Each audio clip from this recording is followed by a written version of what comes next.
Economía es la radio económica de referencia. Toda la actualidad, información y análisis en tiempo real sobre banca, empresas, finanzas personales, bolsa, gestoras y fondos de inversión en intereconomía.com. Con la opinión de los mejores expertos del mundo económico, empresarial y bursátil. Toda la programación en directo y con la posibilidad de escuchar en cualquier instante los mejores momentos de la emisora española líder en información económica. Sigue bien informado en intereconomía.com. Radio Intereconomía. Eres lo que escuchas.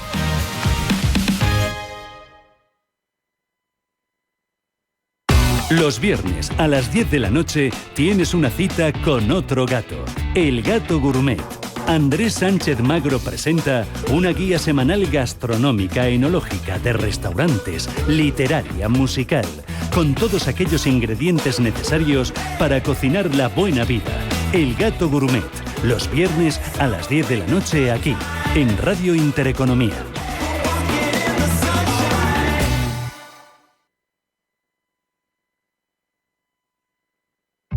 Cierre de mercados es como el punto en la I. Un programa que deja las cosas en su sitio. Hola, te habla Javier García Viviani. A las 3 de la tarde comenzamos a Cierre de Mercados en Radio Intereconomía. La mejor manera de estar informado de toda la actualidad económica. Di que nos escuchas. Geopolítica, mercados, bancos centrales. Los temas más candentes que impactan en la economía mundial están en Visión Global. Cada tarde de lunes a viernes a las 7 con Marta Isern. Visión Global. Marcamos la diferencia. Radio Intereconomía. Para entender la actualidad hay que contarla con rigor y claridad. Es lo que cada día hacemos en Capital Intereconomía, desde las 7 de la mañana con Susana Criado. Radio Intereconomía.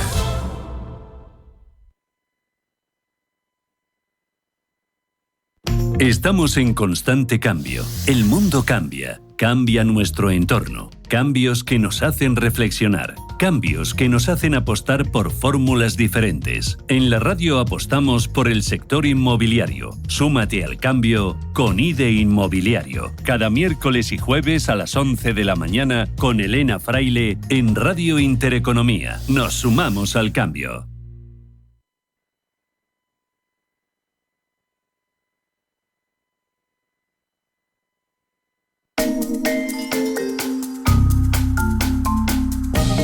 La única vez que la Fed subió los tipos 100 puntos básicos fue en marzo de 1984 con Paul Volcker al mando de la Reserva Federal.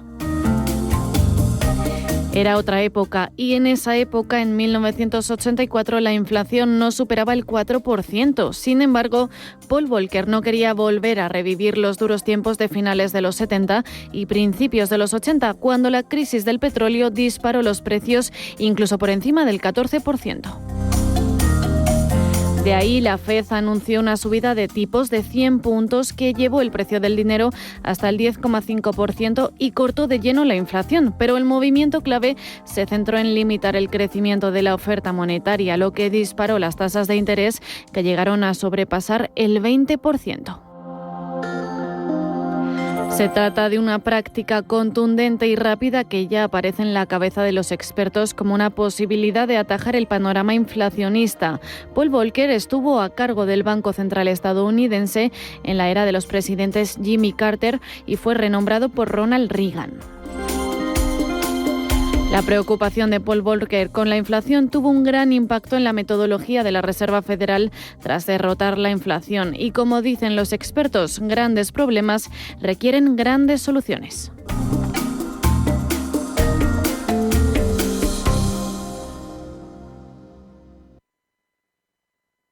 Si nos escucha, tiene el dial de su receptor en una de las emisoras de Radio Intereconomía. En Radio Intereconomía, Pulso Geopolítico. Análisis sobre los nuevos desafíos mundiales. Presenta Rafa Jiménez.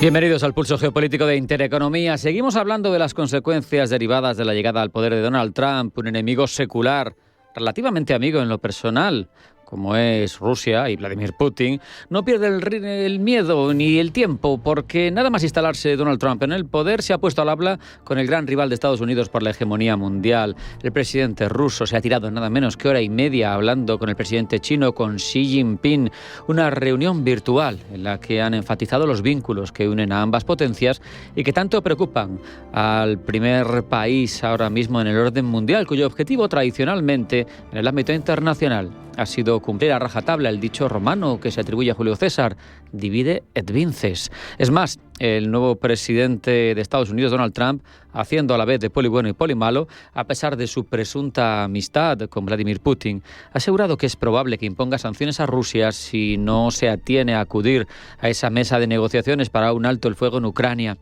Y es que las estrategias de Estados Unidos en el panorama internacional son recurrentes. Para que nos quede claro, no hay más que escuchar los balances que sobre la realidad internacional y la actuación de la hegemónica Estados Unidos recientemente hacía el ministro de Exteriores ruso, Sergei Lavrov. Señalaba que Estados Unidos, con sus cientos de bases militares en todo el mundo, tiene muy fácil organizar un conflicto internacional para a continuación ver cómo los afectados gastan dinero, esfuerzo y tiempo en resolver esas crisis en lugar de apostar por su desarrollo. Y mientras Washington cosecha más y más beneficios, divide et vinces. Lo hicieron en la Primera Guerra Mundial, en la Segunda, y no hay más que ver lo que ha pasado en Ucrania desde 2014, con ese Maidán promovido por Estados Unidos, y ver qué realidad tiene ahora Europa. Ahora ha conseguido transferir la carga principal y pesada de la guerra contra Rusia, la de Ucrania, a la Unión Europea, y la mayoría de la Unión, incluidos los dirigentes de Francia, Alemania o Italia, guardan silencio. Y aunque la realidad física apunte hacia otros órdenes, el hecho es que todas las estructuras en las que se protege Europa, todas tienen un enfoque atlántico y no euroasiático, como indica la distribución continental. Estamos viendo cómo lo natural se transforma por lo político, por el efecto de Estados Unidos en quienes fueron sus socios tras la Segunda Guerra Mundial y cómo ha evolucionado. Vamos a hacer un alto en el camino para ir luego con los titulares y el resto de cuestiones relevantes de la jornada. Nos lo acerca Blanca del Tronco. Un alto y enseguida sigue el Pulso Geopolítico de Intereconomía.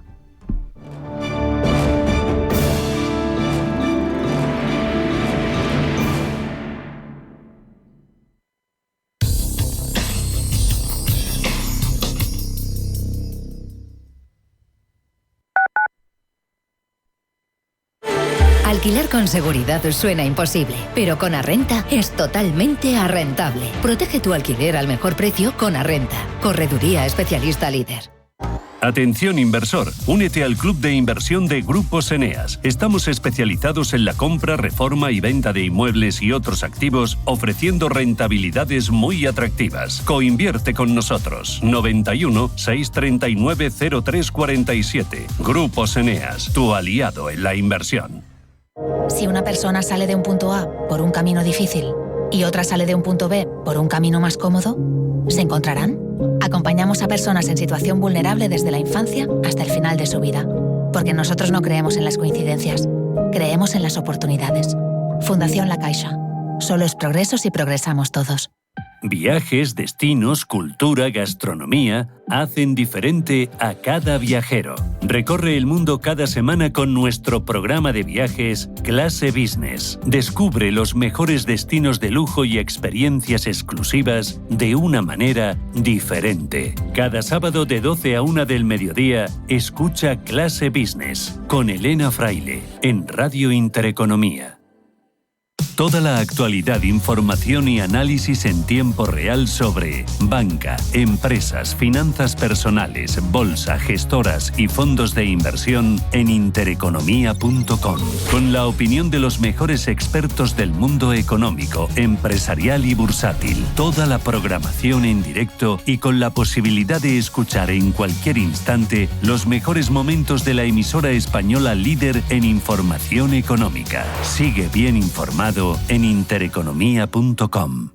Los mercados financieros, las bolsas más importantes, información clara y precisa.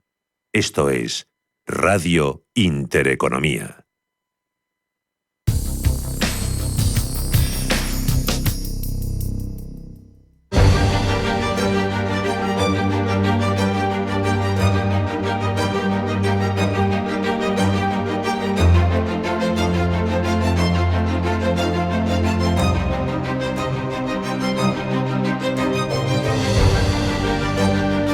Comenzamos ya con esos titulares que elabora Blanca del Tronco. Blanca, bienvenida, buenas tardes. Buenas tardes. Pedro Sánchez recuerda a Donald Trump que España es el 10º mayor contribuyente de la OTAN. Desde Davos, donde interviene este miércoles el presidente del Gobierno, ha recalcado además que España está comprometida a alcanzar el 2% del gasto del PIB en defensa para 2029, como se comprometieron los miembros de la Alianza Atlántica. Todo ello después de que Trump incluyera a nuestro país por error en los BRICS por su bajo gasto en defensa. Christine Lagarde llama a Europa a estar preparada para hacer frente a los aranceles de Trump. La presidenta del Banco Central Europeo cree que las autoridades comunitarias no deben esperar a que suceda para tener listo un plan de actuación. Trump, recordemos, ha amenazado repetidamente a Europa con aranceles incluso después de ser investido. La Unión Europea, dice Trump, ha sido muy mala con Estados Unidos y tendrán por ello que pagar aranceles. Israel mantiene su incursión militar en Cisjordania. En concreto en Jenin, al norte de la Cisjordania ocupada, incursión que podría durar meses y donde ya han muerto 9 palestinos. Infraestructuras civiles han sido destrozadas. Macron y Scholz piden consolidar una Europa más unida. El presidente francés y el canciller alemán Olaf Scholz han mostrado con una declaración conjunta desde el Elíseo su idea de consolidar una Europa más unida, fuerte y soberana, interesada en mantener sus vínculos con Estados Unidos, pero defendiendo sus valores e intereses. Taiwán atribuye la avería de 2 cables submarinos en las islas Matsu al deterioro natural. Taiwán ha asegurado que 2 cables submarinos que van hacia las islas Matsu, un archipiélago bajo control de Taipei, ubicado a escasos kilómetros de la costa suroriental de China, han resultado dañados como consecuencia del deterioro natural. Este suceso ocurre pocas semanas después del presunto sabotaje de un cable submarino ubicado en aguas al noreste de Taiwán por parte de un carguero con bandera camerunesa y cuyo propietario está radicado en Hong Kong. Las autoridades insulares consideran que los cortes de cables submarinos forman parte de las actividades en zona gris emprendidas por China con el objetivo de presionar al gobierno taiwanés. El gobierno español confirma la liberación del ciudadano español secuestrado en Argelia. El gobierno ha confirmado que el ciudadano español retenido contra su voluntad en el norte de África ha sido liberado. Según fuentes de exteriores, los servicios diplomáticos y de inteligencia han trabajado activamente en coordinación con los de la zona para resolver rápida y positivamente el caso. La confirmación de exteriores se produce después de que ayer un portavoz del Frente de Liberación de Azawad, el grupo independentista tuareg del norte de Mali, avanzara que el rehén español había sido puesto en libertad y entregado a las autoridades españolas argelinas. El príncipe Enrique de Inglaterra llega a un acuerdo extrajudicial con el grupo mediático de Murdoch. Acuerdo después de que la empresa se disculpara por la intrusión legal en su vida y le ofreciera una indemnización tras negociaciones entre las partes en la sesión de este miércoles. En el juicio que se seguía por esta causa en el Tribunal Superior se ha leído un comunicado en el que la compañía admite que cometió prácticas ilegales, entre ellas escuchas telefónicas, entre 1996 y 2011.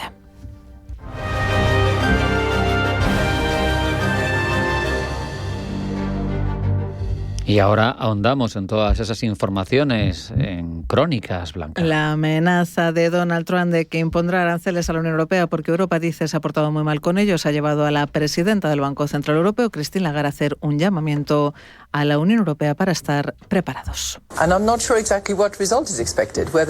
estoy segura de qué resultado se espera, si será una herramienta transaccional, si será una herramienta comercial pura, no lo sé, no estoy sorprendida, pero eso no significa que no sucederá. Creo que será un desarrollo más selectivo que veremos en los próximos días o semanas, pero creo que lo que debemos hacer aquí en Europa es estar preparados y anticipar qué sucederá para poder responder. Declaraciones de Lagarde a la CNBC desde Davos en una entrevista en la que la presidenta del Banco Central Europeo ha celebrado que Trump no haya desplegado aranceles generalizados en su primer día en la Casa Blanca. Es, dice Lagarde, un enfoque inteligente porque los aranceles generalizados no dan necesariamente los resultados que se esperan. Trump, recordemos, ha amenazado con imponer aranceles a los bienes importados a Estados Unidos desde la Unión Europea y en repetidas ocasiones desde su toma de posesión el lunes ha asegurado que la Unión Europea ha sido muy mala con Estados Unidos y por ello, asegura, pagarán aranceles. Otros países también son grandes abusadores, no solo China. China es abusador, pero la Unión Europea es muy, muy mala con nosotros. Nos tratan muy, muy mal. No se llevan nuestros coches, no aceptan nuestros autos en absoluto. No se llevan nuestros productos agrícolas, no se llevan gran cosa. Tenemos un déficit de 350.000 millones de dólares con la Unión Europea. Nos tratan muy, muy mal, por lo que van a tener que pagar aranceles. Frente a esto, el comisario de Economía de la Unión Europea, Valdis Dombrovskis, ha asegurado que si hiciera falta defender los intereses económicos del bloque, Bruselas respondería de manera proporcionada. Desde el Gobierno español, entre tanto, el ministro de Economía, Carlos Cuerpo, ha pedido mantener la unidad dentro de la Unión Europea y seguir con la hoja de ruta marcada por Bruselas. La necesidad de unidad entre los países de la Unión Europea ante estos elementos de incertidumbre que puedan venir desde fuera, la importancia de mantenernos precisamente con una línea conjunta. Y luego el segundo mensaje es un mensaje de seguir con nuestra hoja de ruta. Tenemos que avanzar con los acuerdos, por ejemplo, que hemos estado haciendo con socios estratégicos como Mercosur, como México. Tenemos que avanzar con nuestra hoja de ruta de competitividad, productividad, es decir, ser grandes actores en la arena internacional. Y luego, por supuesto, estar abiertos a seguir profundizando nuestras relaciones con socios estratégicos como es Estados Unidos. Pero Trump no solo mira a Europa, también lo hace a China, quienes impondrán aranceles a partir del 1 de febrero. Probablemente el 1 de febrero sea la fecha. Estamos analizando un arancel de 10% para China porque están enviando fentanilo a México y Canadá. Desde China, entre tanto, aseguran que no hay ganadores en una guerra comercial, pero avisan a Trump de que China siempre defenderá sus intereses nacionales. Desde el gobierno chino también han señalado que la Organización de Países Emergentes, BRICS, cuyos miembros Trump ha amenazado con aranceles de hasta el 100%, no participa en la confrontación entre campos, sino que trabaja para lograr el desarrollo común y la prosperidad universal. El bloque estaba formado originalmente por Brasil, Rusia, India, China y Sudáfrica, a los que se unieron otros países como Egipto, Irán, Emiratos Árabes Unidos, Etiopía, Argentina o Arabia Saudí a partir de 2023. Tras su victoria en las elecciones presidenciales, Trump ha propuesto la posibilidad de fijar aranceles a las importaciones de los países miembros de los BRICS, argumentando que Estados Unidos mantiene una balanza comercial desigual con ellos o que estas naciones emergentes planean crear una divisa que compita con el dólar estadounidense. Por error o no, Trump incluyó, recordemos, a España en los países que forman parte de los BRICS. Lo hizo por el bajo gasto en defensa de nuestro país. Pues bien, Pedro Sánchez ha recordado a Donald Trump, lo ha hecho desde Davos, que España es el 10º mayor contribuyente de la OTAN. Pablo Llanoné. Ya van varias declaraciones polémicas de Donald Trump sobre España. Además de confundir al país con un miembro de los BRICS, ha acusado a España de no invertir suficiente en la OTAN. Esta ha sido la respuesta de Sánchez. Tengan la seguridad de que España está comprometida con el objetivo de alcanzar el 2% del PIB en gasto en defensa. Pero permítanme decir también que en los últimos 10 años hemos aumentado un 70%. Nuestro gasto en defensa, y si tomamos esas cifras en términos absolutos, lo que podemos ver es que España es el 10º mayor contribuyente a la OTAN. Para Sánchez, el compromiso es evidente y demuestra que España es un socio confiable. Hemos aumentado drásticamente nuestra inversión en nuevos equipos. Uno de los acuerdos, los compromisos asumidos en Gales por los aliados de la OTAN, era destinar el 20% de ese gasto de defensa a nuevos equipos, a nuevas inversiones. Y estamos invirtiendo más del 30%. Somos un socio confiable. Este compromiso, dice Sánchez, es latente también en la guerra de Ucrania. El gobierno español está dispuesto a apoyar a Kiev pase lo que pase. Nuestros principios son muy claros. No hay acuerdo sobre Ucrania sin Ucrania y no hay acuerdo sobre la seguridad de Europa sin Europa. En esta línea, por supuesto, España siempre está dispuesta a proveer de seguridad y apoyos a nuestros aliados. Con esto en mente, el gobierno español no descarta el envío de tropas al terreno ucraniano y lanza un mensaje claro sobre la posición de Madrid en la guerra de Ucrania. El presidente también se ha pronunciado sobre la escalada de las tensiones comerciales entre Estados Unidos y Europa tras la amenaza del magnate de subir los aranceles al 10%. Creo que una guerra de aranceles no interesa a ninguna de las partes, ni a Europa ni a Estados Unidos. Es una zona de cero ganancias para todos. Necesitamos, en su lugar, centrarnos en cómo fortalecemos nuestros lazos transatlánticos, que es el tema más importante actualmente. El fortalecimiento de lazos con la mayor cantidad posible de naciones se ha convertido en un eje del discurso del presidente de España, ya que ha insistido en sus logros comerciales con India o con China, a pesar de que esto puede generar tensiones con Washington. La región en la que más ha insistido, eso sí, ha sido Latinoamérica, mirando especialmente a ese aún no nato tratado con Mercosur. Finalmente, siguiendo las directrices emitidas en el informe Draghi, Sánchez ha insistido en que la Unión Europea debe fortalecer su mercado tecnológico. En conjunto, Sánchez apuesta por una mayor independencia comercial de la Unión Europea. Los primeros días de Donald Trump al frente de la Casa Blanca están marcados, como vemos, por las amenazas de aranceles, pero también por anuncios como el de la creación de Stargate. Para mí, dice Trump, esto es un proyecto muy grande. El proyecto Stargate de $500.000 millones. Creo que va a ser muy especial. Conducirá a algo que podría ser el más grande de todos.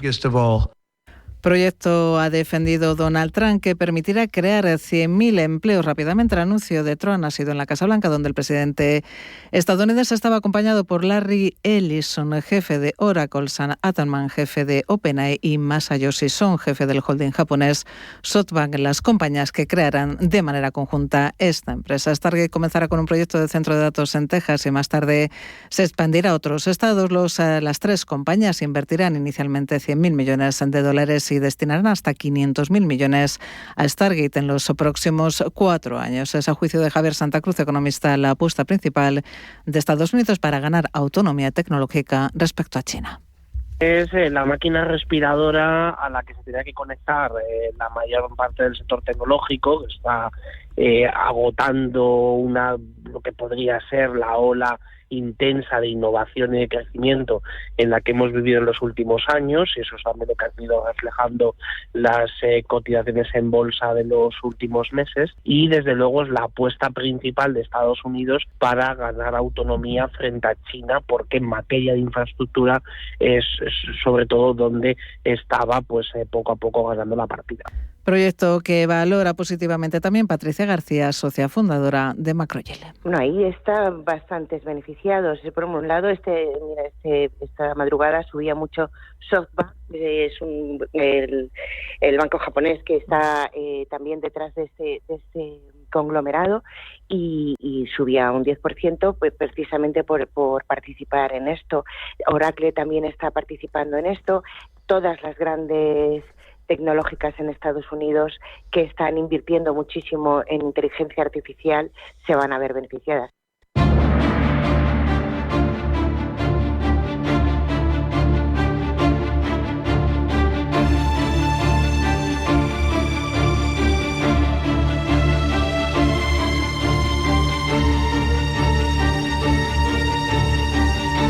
Comenzamos ya con ese repaso ineludible de lo que cuentan, de cómo nos cuentan esa realidad internacional los principales periódicos de todo el mundo, qué hacen las cabeceras, qué hace el Cuarto Poder para que estemos informados o desinformados. ¿Quién se encarga de eso?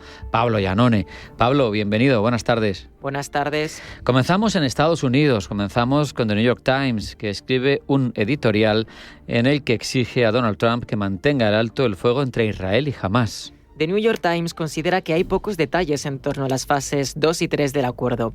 Esta última incluiría la reconstrucción de Gaza, una cuestión, dice The New York Times, crítica, ya que la administración de la región ha quedado en vilo.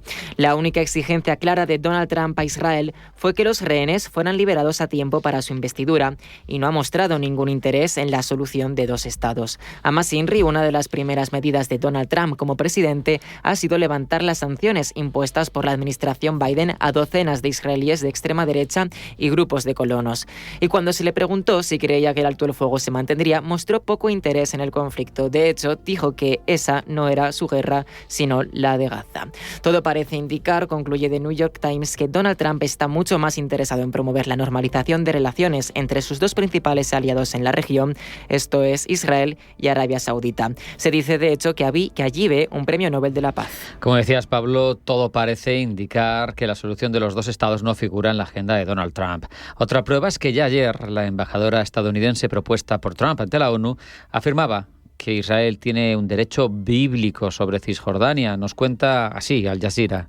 Elise Stefanik, que es la persona propuesta por Donald Trump para la ONU, no lo ha dicho de manera literal, pero durante la audiencia de confirmación respondió con un rotundo sí a la siguiente pregunta de uno de los senadores que se encarga de evaluar su preparación para el puesto. El ministro de Finanzas, Bezalel Smotrich, considera que Israel tiene un derecho bíblico sobre Cisjordania. En una conversación que mantuvimos usted y yo anteriormente, me dijo que compartía esta visión. ¿Sigue siendo esa su postura hoy? Ese rotundo sí significa para Al Jazeera que Elise Stefanik se ha comprometido a continuar con la defensa de Israel por parte de Estados Unidos y a impulsar la agenda de Estados Unidos primero, de Donald Trump. Además, el medio catarí considera que ha eludido la pregunta sobre si apoyaba la autodeterminación de los palestinos y en su lugar ha dicho que el pueblo palestino merece mucho más que los fracasos que ha sufrido a manos de los líderes terroristas.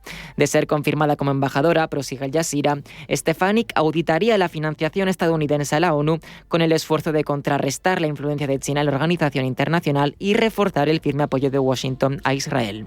Vamos con The Indian Express. Se hace eco de los efectos que tiene el flujo de fentanilo de China en las relaciones comerciales de los países miembros del Tratado MEC y que quedaban patentes en estas declaraciones de Donald Trump. Estamos hablando de subir los aranceles, un 25% de aranceles a México y Canadá, porque están dejando pasar muchos migrantes y el fentanilo. Precisamente este fentanilo, destaca The Indian Express, proviene de China, razón por la cual el magnate está dispuesto también a aplicar un 10% extra de aranceles a los productos chinos. Ambas subidas arancelarias se aplicarán, según el magnate, el 1 de febrero, iniciando así una guerra comercial que puede replantear todo el mercado internacional.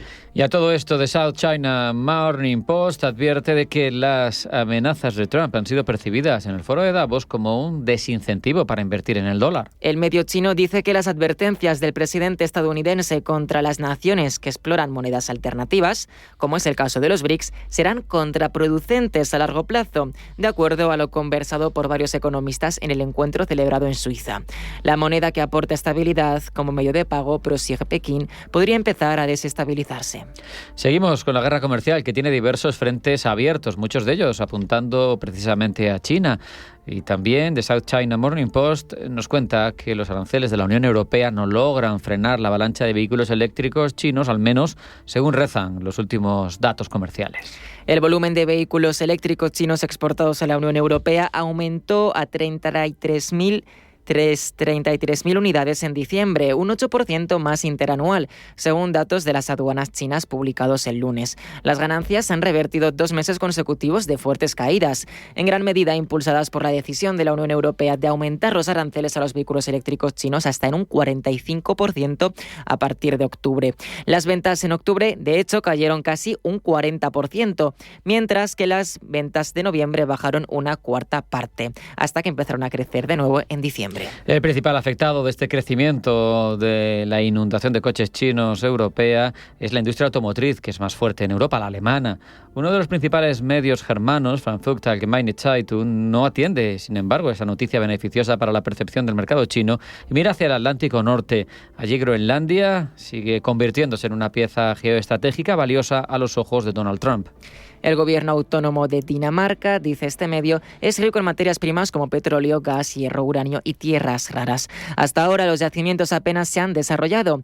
Además de los estadounidenses, hay otros actores internacionales, entre ellos China, Rusia y la Unión Europea, que están mostrando un gran interés por las materias primas de Groenlandia. A medida que el hielo alrededor de Groenlandia se derrite debido al cambio climático y los glaciares se vuelven más pequeños, el desarrollo de estos recursos minerales podrían resultar cada vez más fácil y abrir una oportunidad para Estados Unidos así para competir contra el poder de China en la cadena de suministro de materias primas fruto de suelos raros. Actualmente el gigante asiático posee un 70% de estos.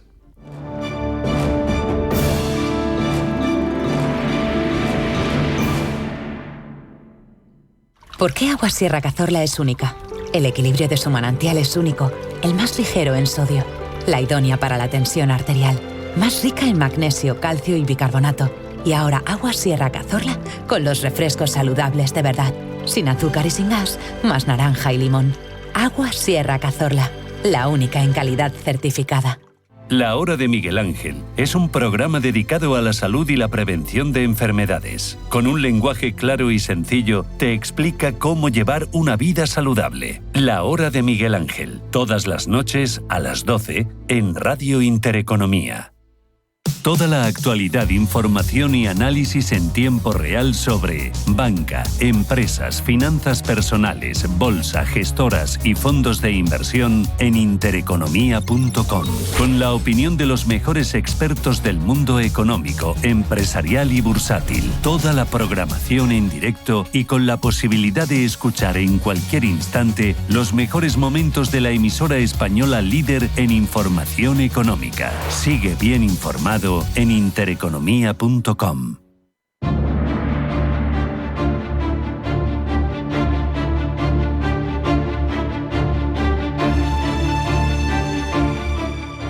En Radio Intereconomía, Pulso Geopolítico. Presenta Rafa Jiménez.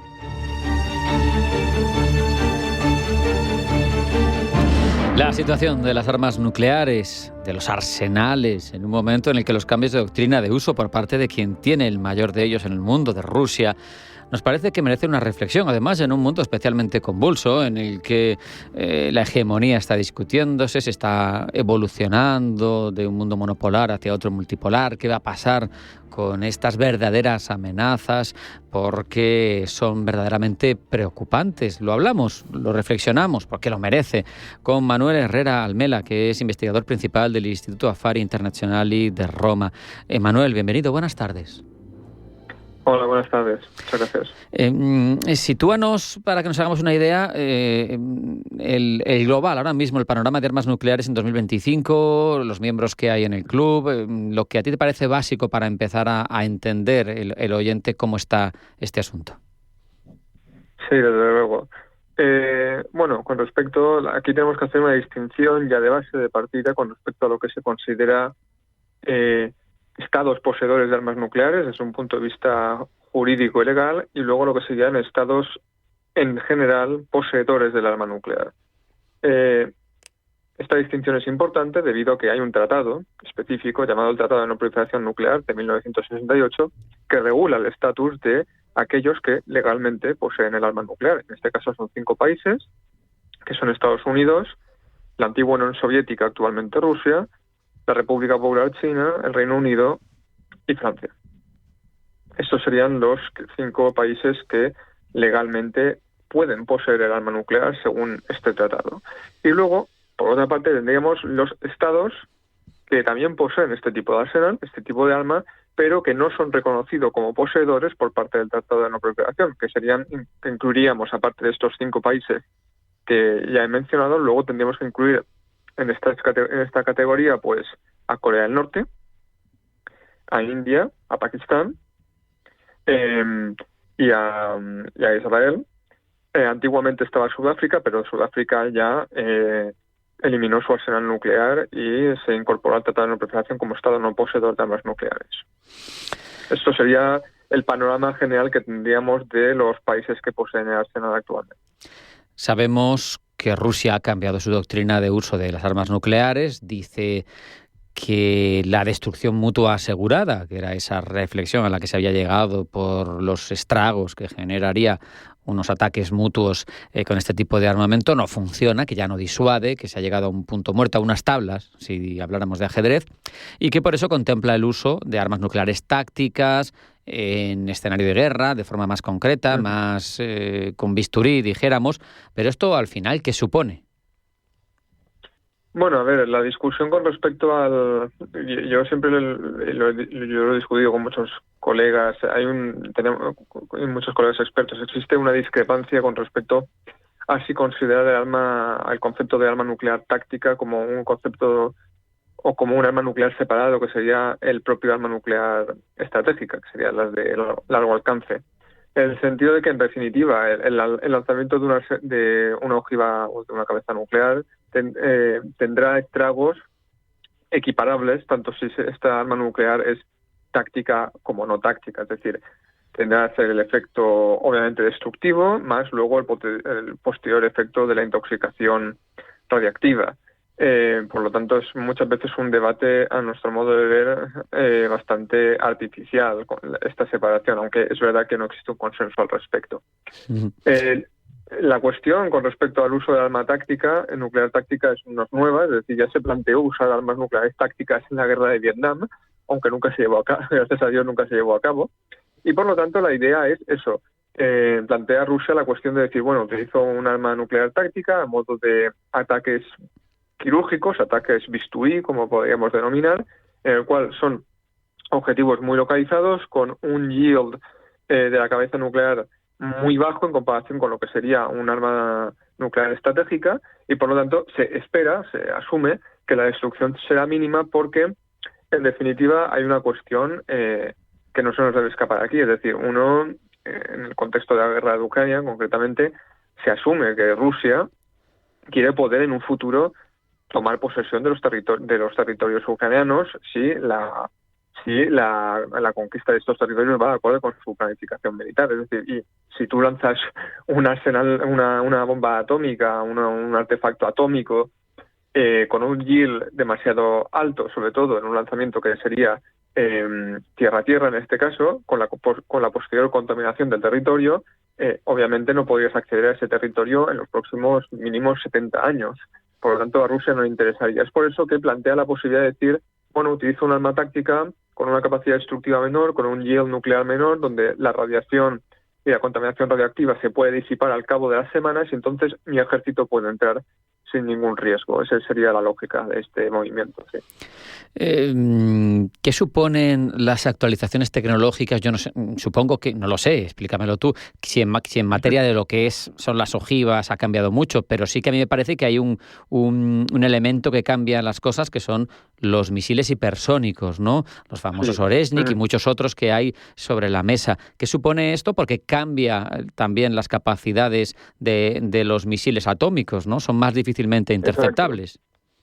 Exacto. Aquí, a nivel de lo que es la tecnología propiamente de la capacidad atómica, no hay mucho que decir. Es decir, una vez descubierta e inventada la bomba termonuclear, más allá de eso, ¿para qué quieren más cosas? Es decir, la capacidad destructiva de una bomba termonuclear ya es suficientemente de por sí grande como para querer innovar más. Lo que sí que ha cambiado es, obviamente, como bien has mencionado, los vectores de lanzamiento, es decir, en este caso los misiles.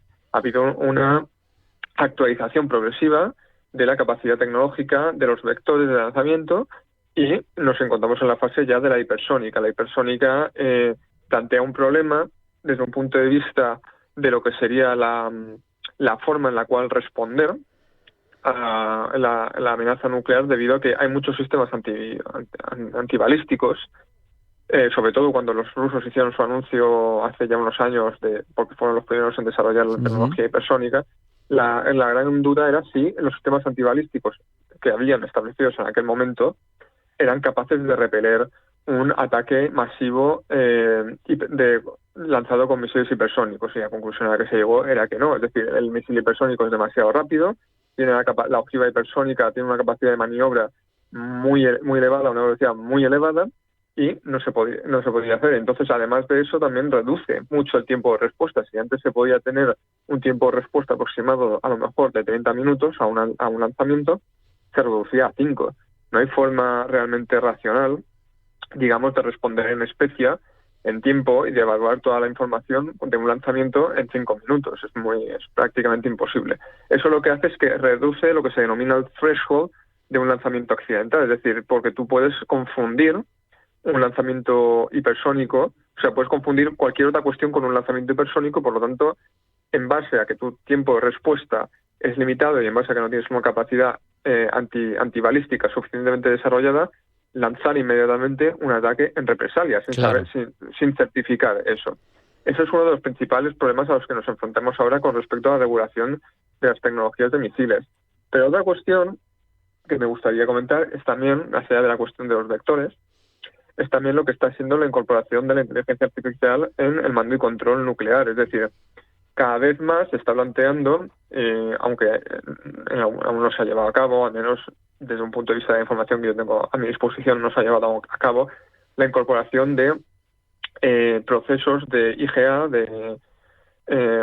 inteligencia artificial generativa dentro del mando y el control nuclear. Esto, de momento, hay una especie de consenso entre las grandes potencias nucleares, principalmente Estados Unidos y China, de que no se incorpore y de simplemente limitar la cuestión a procedimientos o mecanismos de automatización y de análisis de datos.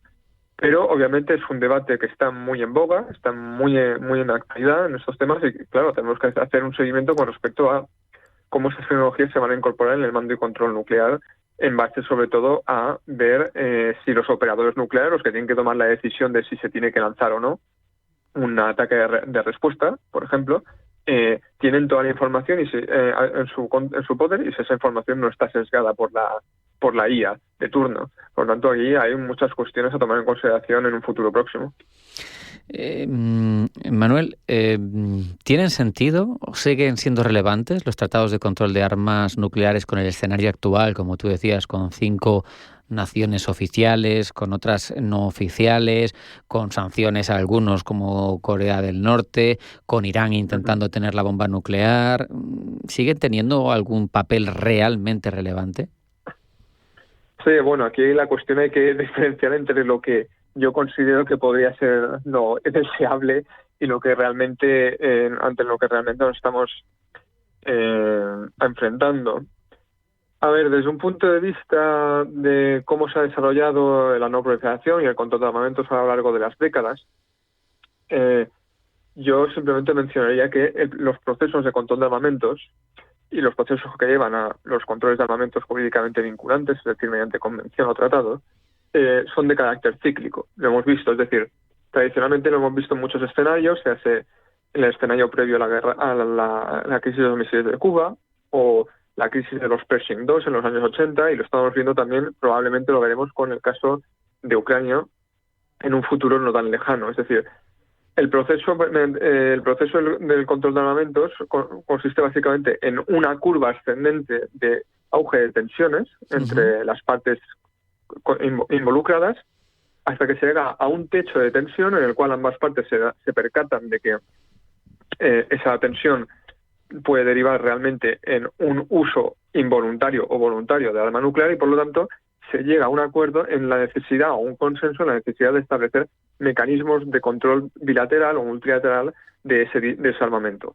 Ocurrió con el caso de la crisis de Cuba, ocurrió con el caso de los Pershing II. Después de los Pershing II se estableció la gran mayoría de los tratados de control nuclear bilateral entre Estados Unidos y la Unión Soviética. Y yo, sinceramente, creo que ocurrirá lo mismo en Ucrania una vez que la situación se estabilice en un escenario ya de tregua o donde las armas ya no están, donde al menos se alcanza un alto al fuego entre las partes, y donde se planteará de nuevo, sobre todo yo creo que por parte de Rusia, en la necesidad de establecer algo, o primero de mantener el nuevo START o incluso de renegociar un nuevo START, y de establecer otros mecanismos de control y de transparencia entre el arsenal de la OTAN y de la Federación Rusa. Con esa reflexión y esperando que sea así y que siga todo bajo control, nos despedimos. Manuel Herrera Almela, investigador principal del Instituto Afari Internacional y de Roma. Ha sido un placer hablar contigo. Hasta la próxima. Muchas gracias.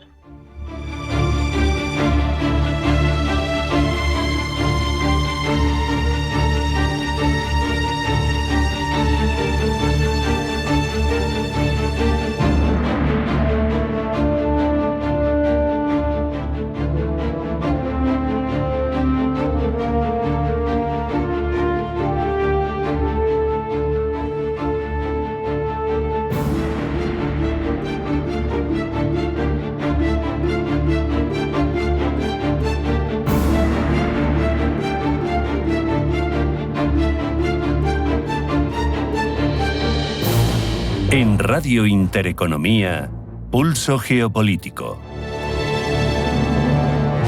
Viajamos ahora hasta el sudeste asiático para reflexionar sobre la importancia tanto estratégica como económica del Océano Índico, ahondando especialmente en la rivalidad que en él desarrollan dos potencias tan relevantes como India y China, los dos países más poblados, la segunda y la quinta economías del mundo, potencias nucleares, vamos, los dos gallos de Asia. Para reflexionar sobre ello contamos con Diego Cánovas, que es capitán de corbeta en la Reserva y profesor del Máster sobre Protección y Seguridad Marítima del Campus Internacional para la Seguridad y la Defensa. Diego, bienvenido, buenas tardes. Muchas gracias, muy amable por la invitación. Diego, por situar, ¿qué importancia estratégica tiene el Océano Índico para China, para India, en términos militares, políticos? Para China, para India y para el mundo. Sí. Evidentemente, ya apuntaba Henry Kissinger en su obra muy conocida y fundamental, el orden mundial, ya apuntaba a la necesidad de India de asentar el espacio de influencia en un océano que consideran propio. Es decir, de ser la potencia. Sí. Todos los movimientos de India se han ido apuntando en esa dirección. Es decir, India tiene una influencia clara, evidentemente hay una geopolítica de enfrentamiento, ¿no?, con Pakistán, pero India tiene una flota muy considerable, con 2 portaaviones, 2 submarinos balísticos nucleares, 17 submarinos convencionales. Si bien tiene una armada nada homogénea, con diferentes, tiene hasta armamento soviético, ¿no? Entonces, pues tiene muchos problemas de logística y de mantenimiento, pero India tiene una especie al Océano Índico, proporcionándole pilotos de un avión de patrulla marítima, una Dornier, es un avión de capacidades limitadas, pero ciertamente supone un apoyo importante para Mauricio, también en Madagascar, y el mandato nacional, digamos, el mandato de India, pues ha sido un mandato, se ha visto muy reforzado y ahora ha vuelto, sobre todo en seguridad marítima, y ahora ha vuelto a la Fuerza Marítima Combinada, a la Combined Maritime Force, que está liderada por Estados Unidos, ¿no? Y ahí está junto a Pakistán, por ejemplo. Claro. En China, evidentemente, el Océano Índico es esencial para China, tanto por su seguridad alimentaria como por su seguridad energética. China es un importador nato de crudo. Y además, pues supone poner un pie para su ruta de la seda conocida, ¿no? Claro. Entonces es lo que ha hecho que China pues tenga una base permanente en Djibouti, de que tenga una fuerza de escoltas permanentemente desplegados, que son los campeones de las escoltas y la protección de convoyes en el Golfo de Adén. Tienen permanentemente 2 destructores y un buque de apoyo logístico en despliegue, en el uno activo. Y bueno, en cuanto a la rivalidad con India, a ver, lo que hemos visto ahora, el escenario que se abre, es un escenario de el consabido principio de coexistencia pacífica. Hemos visto un acuerdo en cuanto a la problemática frontera terrestre en octubre del año pasado. Realmente hay patrullas conjuntas, se han desalojado zonas que los contrincantes, los adversarios pensaban que estaban ocupadas. Y en cuanto al aspecto marítimo, yo creo que no es realista prever un enfrentamiento entre India y China en el Océano Índico, sino que se replique el escenario de coexistencia pacífica que pues forma parte de los principios de la acción exterior china. Sin embargo, Diego, parece también sintomático, perdona que te interrumpa, que el secretario de Estado de la administración Trump, que Marco Rubio, el primer día de su nueva responsabilidad se haya reunido con los países Quad, pues que al final lo que hacen es intentar contrarrestar la influencia de China, ¿no? Ya sabe, Quad, claro. Estados Unidos, India, Japón y Australia. Sí. Precisamente una de las líneas de acción de la acción exterior china es romper el vínculo de Quad con Estados Unidos, lo cual va a ser muy difícil, ¿no?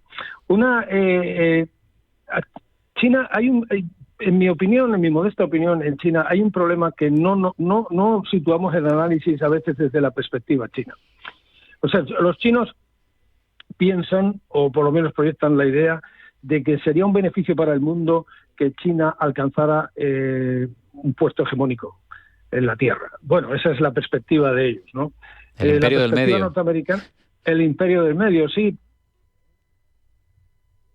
determinadas. Es decir, no vemos fuerzas navales chinas desplegadas por el mundo. No es un hegemón al uso. Tampoco están exportando revolución como el comunismo clásico. Hemos visto soldados cubanos, ¿no?, en muchos lugares del mundo, hemos visto soldados soviéticos en muchos lugares del mundo, pero no vemos soldados chinos. Y lo que sí vemos es cómo acuden a las convocatorias de licitación grandes empresas chinas que son apoyadas por el gobierno y que ganan las convocatorias de licitación. Eso es lo que vemos. ¿Cómo se contrarresta esto? Evidentemente necesitamos medidas, o Estados Unidos, yo creo que en general Occidente, si quiere contrarrestar esto, necesita medidas distintas de las medidas de lucha contra el comunismo clásico. ¿Por qué no acuden empresas norteamericanas o europeas a las mismas convocatorias de licitación y ganan? Pues porque resulta muy difícil competir fundamental y que no responden a las leyes normales de competencia. Esa es la cuestión, pero aquí para la semia de la seguridad. Es decir, China tiene necesidades de seguridad, sobre todo seguridad alimentaria, 1.400 millones de almas, y seguridad energética.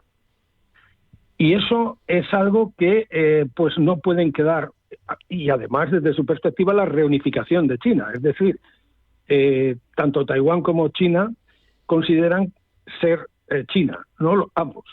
Es decir, que nunca van a renunciar a reunificar China y nunca van a renunciar, por supuesto, a evitar una posición de debilidad en cuanto a su seguridad. Uh-huh. Insisto, seguridad alimentaria, seguridad energética principalmente. Sí.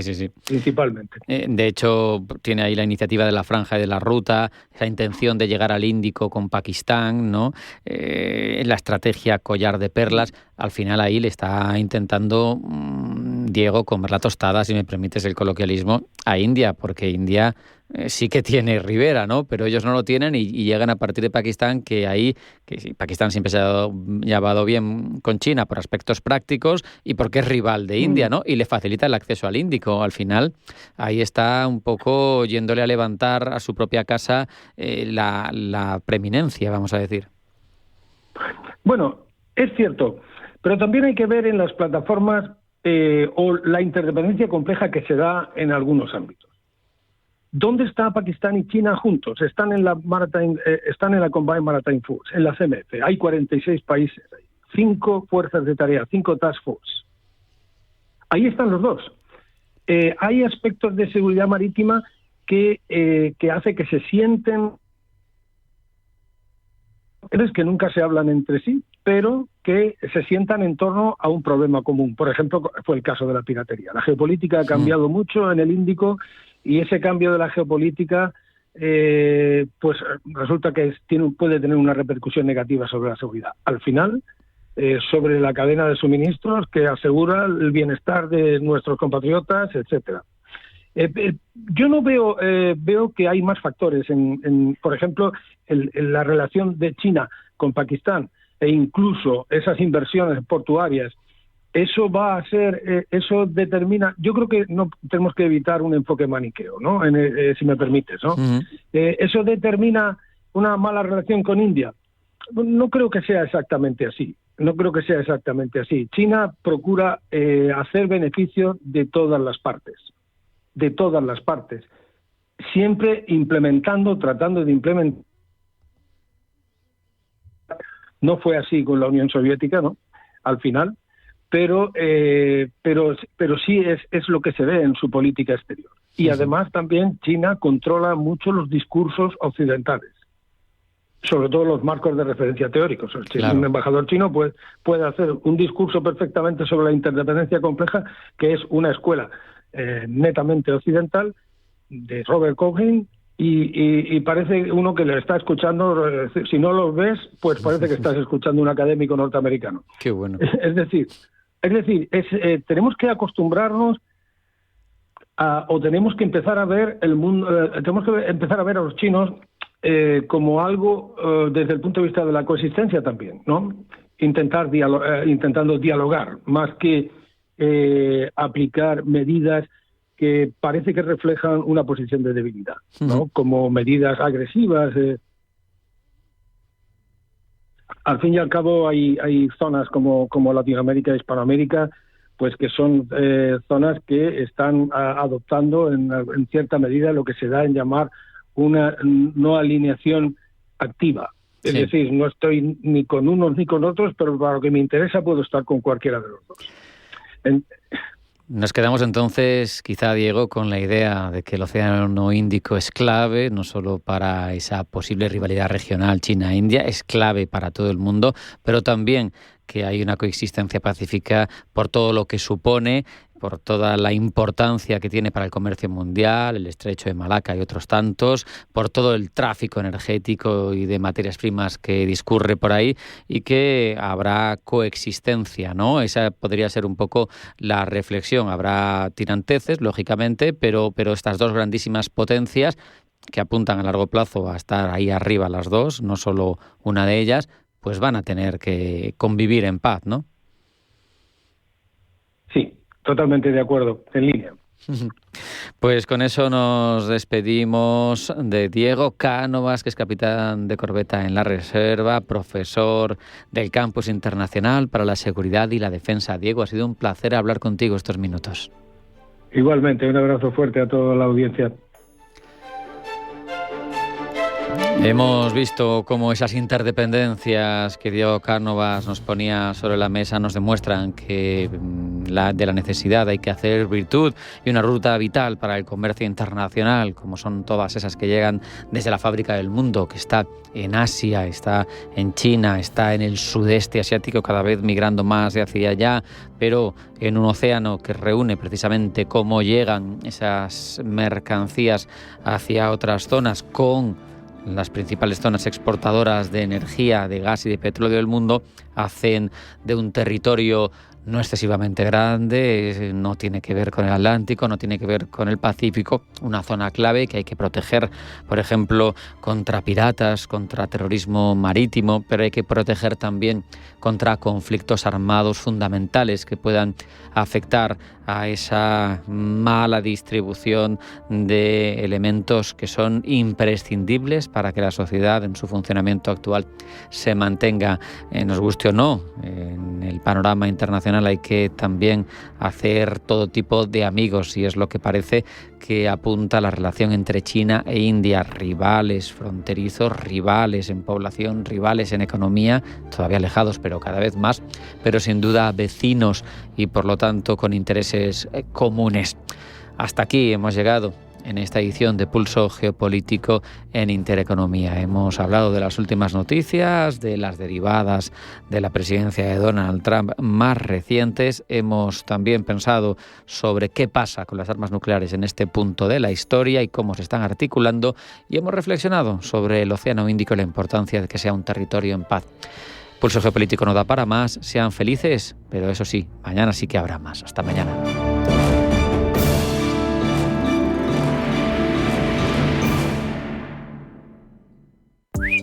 Solo querías llegar a casa, no ser objeto de acoso. Es una foto íntima, no una imagen para difundir. Si has sido víctima de una agresión sexual, cuéntanoslo. Atiendo a Castilla y León.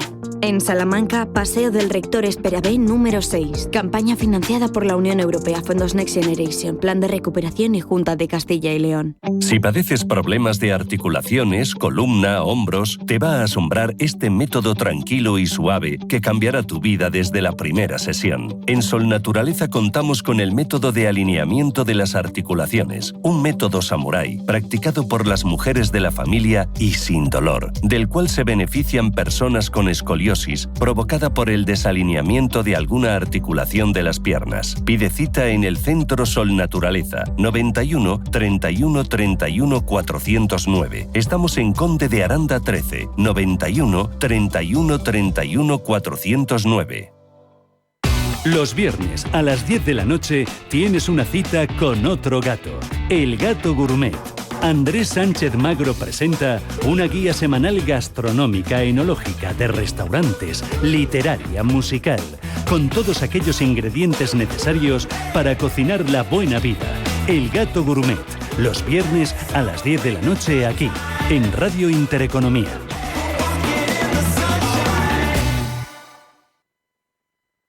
Radio Intereconomía.